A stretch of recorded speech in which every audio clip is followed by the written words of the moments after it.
Hi guys, இந்த video பார்க்க வந்த விஜய் ஃபேன்ஸாக இருக்கட்டும், டிவிக்கு தொண்டராக இருக்கட்டும், எல்லாருக்கும் வணக்கம். இந்த வீடியோ நம்ம நீங்கள் எதை பற்றி பேச போகணும்னு பார்த்தீங்கன்னா, நேற்று விஜய் சேலம் வந்திருப்பார்.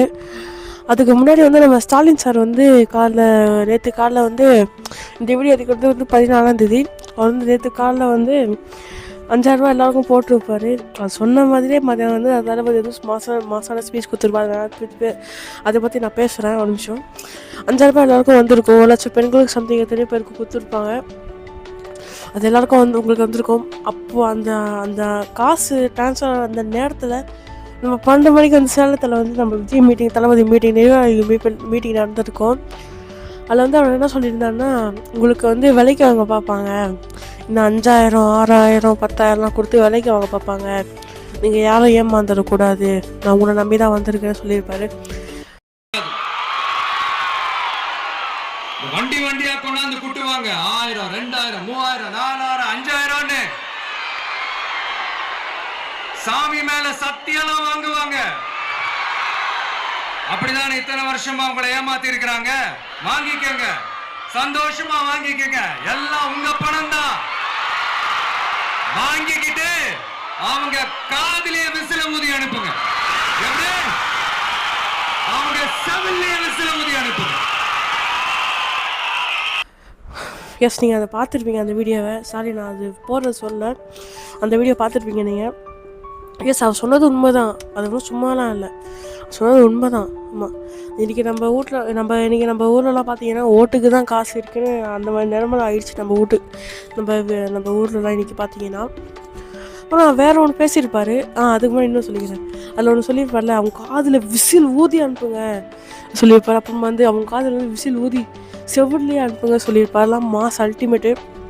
என்ன சொல்லியிருப்பார், இந்த 50 வருஷம், 60 வருஷம், 70 வருஷம் ஆட்சியில் இருந்து கூட உங்களால் கூட்டணி வச்சா மட்டும்தான் உங்களால் ஒரு 20% மட்டும் எடுக்க முடியும். நான் கூட்டணியே வைக்காமலே 1% உங்களால் எடுத்துக்காட்ட முடியுமா அப்படின்னு சொல்லியிருப்பார். எஸ், நீங்கள் அதை கூட பார்த்துட்டு வாங்க. அடுத்தவங்க ஆரம்பிச்ச அரசியல் கட்சியில, அடுத்தவங்களுடைய அட்ரஸ்ல அரசியல்வாதிகளா இருந்துட்டு இருக்கிற இவங்க எல்லாருக்கும் ஒரு சவால். என்ன மாதிரி தனியா, என்ன மாதிரி சொந்தமா ஒரு கட்சி ஆரம்பிச்சு 1% அட்லீஸ்ட் 1% வாக்கு வாங்கி காட்டுற அந்த தில் இருக்குதா, திராணி இருக்குதா? எஸ், நீங்கள் பார்த்துட்டுவீங்க அந்த வீடியோவை. நான் அந்த 1% கூட நீங்களாம் கூட்டணி வைக்காமல் எடுத்துருக்க முடியாது, நான் கூட்டணி இல்லாமல் சிங்கிளாக நின்று நான் எடுத்திருக்கேன் அப்படி சொல்ல வர்றாரு. அது டிஎம்கேவாக சொல்லியிருக்காரு, நம்ம அதை சொல்லிக்க வேணாம், டிஎம்கேவாக சொல்லியிருக்காரு. வேற என்ன பார்த்தீங்கன்னா இது கட்சி ஆரம்பித்தவங்களாம் நீங்களாம் மறந்துட்டீங்க, உங்களை மாதிரிலாம் நாங்கள் இல்லை. ஆமாம், கட்சி ஆரம்பித்தவங்களாம் மறந்துட்டீங்க. நீங்களாம் இந்த அண்ணா தான் கட்சி ஆரம்பித்து கொடுத்தாருல, அதெல்லாம் நீங்கள் மறந்துட்டீங்க. அண்ணாவே மறந்துட்டீங்க நீங்களாம். அண்ணாவை மறந்தது, கட்சி ஆரம்பிச்ச எம்ஜிஆர் அவர்களை மறந்தது, கட்சியை வளர்த்த ஜெயலலிதா மேடம் அவங்களை மறந்தது.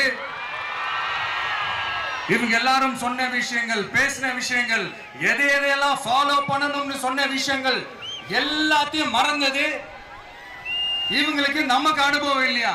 நமக்கு அனுபவம் இல்லதான். கொள்ளை அடிக்கிறதுலாம் எங்களுக்கு அனுபவம் இல்லதான். அதெல்லாம் எங்களுக்கு சுட்டு போட்டாலும் வராது. இந்த கொள்கையை பேருக்கு மட்டும் வச்சுக்கிட்டு நேரடியா சரண்டர் ஆகிறது, மறைமுகமா சரண்டர் ஆகிறது, இந்த மாதிரி அனுபவம் எல்லாம் நமக்கு இல்லதான். அதுவும் நமக்கு சுட்டு போட்டாலும் வராது. எஸ், நீங்கள் பார்த்துருப்பீங்க, அண்ணாவை மறந்துட்டீங்க, ஜெயலலிதா அம்மா மறந்துருப்பீங்க, எம்ஜிஆர் எல்லாம் மறந்துட்டீங்க அப்படிலாம் விஜய் சொல்லியிருப்பார். இதெல்லாம் ஒரு சைடு இருக்கட்டும். இதெல்லாம் நான் பேசின 3 விஷயம் நான் நோட் பண்ணி சொல்லிட்டேன். இதுக்கு மேலே என்ன பேசணும்னு எனக்கு தெரில. இந்த 3 விஷயமா ஓகேவா? எனக்கு அல்டிமேட்டாக இருந்துச்சு இந்த 3 விஷயம் தான். அப்புறம் வேறு பார்த்தீங்கன்னா, இத்தனை விஷயம் நல்லா நடந்திருக்கும் போதே ஒரு சுகமான விஷயந்தான். உங்கள் எல்லாருக்கும் தெரிஞ்சிருக்கும், சூரஜ் 33 வயசு மாணவன் ஒருத்தர் வெளிநாட்டை சேர்ந்தவர் தான். அவர் 20 வருஷமாக சேலத்தில் வேலை பார்த்துருக்காரு. அவர் ஓனருக்கு தான் அந்த பாஸ் கொடுத்துருக்காங்க. பட் இவர் விஜயை பார்க்குறதுக்கு அந்த ஆசையில் வந்திருக்காரு. வரும்போது என்ன ஆயிருக்குன்னா, உச்சி வெயிலில் நின்று பார்த்துருக்காரு. இப்போ மயக்கம் போட்டு விழுந்திருக்காரு. அங்கே இருக்கிற மக்கள்லாம் இல்லை, சாதாரணமாக ஒன்றும் இல்லை, இதெல்லாம் சாதாரணமாக தான் கீழே வந்து நினச்சி ஹாஸ்பிட்டலில் சேர்த்துருக்காங்க. ஹாஸ்பிட்டலில் இந்த போகிற வண்டியில் ஏற்றி போகிற வண்டியிலேயே இறந்துட்டாரு சுரேஷ் மாணவன். அப்புறமா நம்ம டிவிக்கு நிர்வாகிகள் எல்லாருமே வந்து கொஞ்சம் போய் என்னென்ன இதெல்லாம் பார்த்துட்டாங்க. அவங்களுக்கு என்னென்ன தேவைப்படுதோ அதெல்லாம் இதெல்லாம் பண்ணிட்டு அவங்கள இது பண்ணி விட்டாங்க. உங்களால் முடியலன்னா போகாதீங்க கைஸ். ஹெல்த் இஷ்யூ இருந்தால் போகாதீங்க. அவருக்கு வந்து அடிப்பான். நல்லா ஹெல்த் இஷ்யூ இருந்தால் நீங்கள்லாம் போகாதீங்க. நீங்கள் வேணால் டிவியில் பார்த்துக்கோங்க. நான் கூட டிவியில் தான் பார்த்தேன். என் ஊர் வந்து சென்னை தான். பட் என் ஊருக்கு அப்படி விஜய் வந்தாலும் நான் டிவியில் பார்ப்பேன். அவ்வளோ கூட்டம் வரது மட்டும் தான் டிவியில் பார்ப்பேன். மற்றபடி நார்மல் கூட்டம் தான் நான் போய் பார்ப்பேன் தான். அவ்வளோ கூட்டம்னா நானும் போக மாட்டேன். ஏன்னா அவ்வளோ கூட்டத்தில் நமக்கு என்ன வேணால் நடக்கலாம். கூட்டத்தில் தள்ள கூட வாய்ப்பு இருக்குது. நான் சொல்லுவேன், உங்களுக்கு ஹெல்த் இஷ்யூ இருந்தால் போகாதீங்க. ஆமாம், அவ்வளோ கூட்டம் ஒன்றும் போய் பார்க்கணும்னு அவசியம் இல்லை. நான் கூட போய் பார்த்தேன் தான். அந்த சென்னை ஏர்போர்ட் வந்து ஜனநாயகன் ஆடியோ லான்ச் முடிஞ்சு வரும்போது சென்னை ஏர்போர்ட்டில் போய் பார்த்தேன். நான் வந்து வெறிகொண்டு போய் தொட்டே தீரணும்லாம் போய் பார்க்கல. சும்மா ஜஸ்ட் ஒரு வீடியோ எடுக்கணும், பார்த்துடணும் அப்படியாவது நான் போய் தான் பார்த்தேன். அப்புறமா ஸ்டில் ஒன்று இப்படி பாருன்னா அவள் தான் வந்துட்டேன் நான் அந்த வீட்டு. நீங்கள் நம்பலைன்னா நம்பாதீங்களா இந்த வீடியோனா பார்த்துட்டு நீங்கள் நான் இந்த வீடியோவில் போடுறேன்.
நீங்கள் அந்த வீடியோ பார்த்துருப்பீங்க.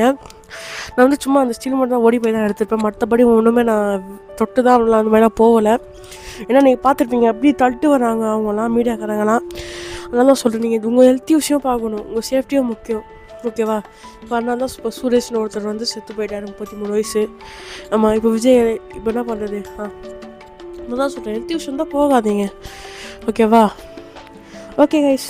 அப்புறமா ஜனநாயகன் பார்த்தீங்கன்னா, நம்மளோட ஜனநாயகன் வருதா இல்லையான்னு கேட்பீங்க. நிறைய பேருக்கு டவுட் இருக்கும். ஜனநாயகன் வந்து 20ஆம் தேதி 26ஆம் தேதி கன்ஃபார்ம் இல்லை. அதனால் இப்போ வந்து அவங்க என்ன பண்ணுறாங்கன்னா ரீட்ரைலர் பண்ணுறாங்களாம். அந்த ரீட்ரைலர்னால் என்னென்னா, இப்போ வந்து டேட் லாஸ்ட்டில் போட்டு அதுக்கு முன்னாடி இன்னும் ஏதாவது காப்பி பண்ணி போடுவாங்க. அது வந்து லாஸ்ட் டேட் போடுவாங்களாம். அந்த டேட் ரீட்ரைலர் வந்து போடுவாங்களாம். அது வந்து சொல்லுவாங்களாம். இப்போ எல்லாமே என்ன டேட் சொல்லுவாங்கன்னா 27ஆம் தேதி வந்து சொல்லியிருக்காங்க. 27ஆம் தேதி வரும்னு சொல்லியிருக்காங்க சில பேர்லாம். பார்ப்போம். 27ஆம் தேதி இல்லைனா மார்ச் தான். மார்ச் வந்துச்சுன்னா எலெக்ஷன் டேட் சொல்லிடுவாங்க. அதுக்கப்புறம் படம் ரிலீஸ் பண்ணுவது எலெக்ஷன் முடிஞ்சோன்னு தான் ரிலீஸ் பண்ணோம். எனக்கு தோன்றது என்ன பார்த்தீங்கன்னா, தளபதி ஜூனில் தான் படம் ரிலீஸ் ஆகும்னு எனக்கு ஒரு ஐடியா. அவர் பர்த்டேக்கு ரிலீஸ் ஆகும்னு நினைக்கிறேன். ஆமாம், பர்த்டேக்கு ரிலீஸ் ஆனால் கூட அது இன்னும் செலிப்ரேஷன் செம்மையாக தான் இருந்திருக்கும். பர்த்டேக்கு ரிலீஸ் ஆனால் சூப்பராக இருக்கும். மற்றபடி வேறு ஒன்றும் இல்லை. ஓகே கைஸ், இந்த வீடியோ பார்க்க வந்த எல்லாருக்கும் தேங்க்ஸ் ஃபார் வாட்சிங். ஓகே கைஸ், மறக்காமல் இந்த வீடியோ ஷேர் பண்ணுங்கள், மறக்காமல் லைக் பண்ணுங்கள், சப்ஸ்கிரைப் பண்ணுங்கள். Okay guys, bye guys. மறக்காமல் லைக் பண்ணிட்டு சப்ஸ்கிரைப் பண்ணிட்டு போயிடுங்க. இந்த சேனல் ஃபாலோ பண்ணிடுங்க கைஸ். Bye guys. அடா லோன்லி சொல்லுங்க.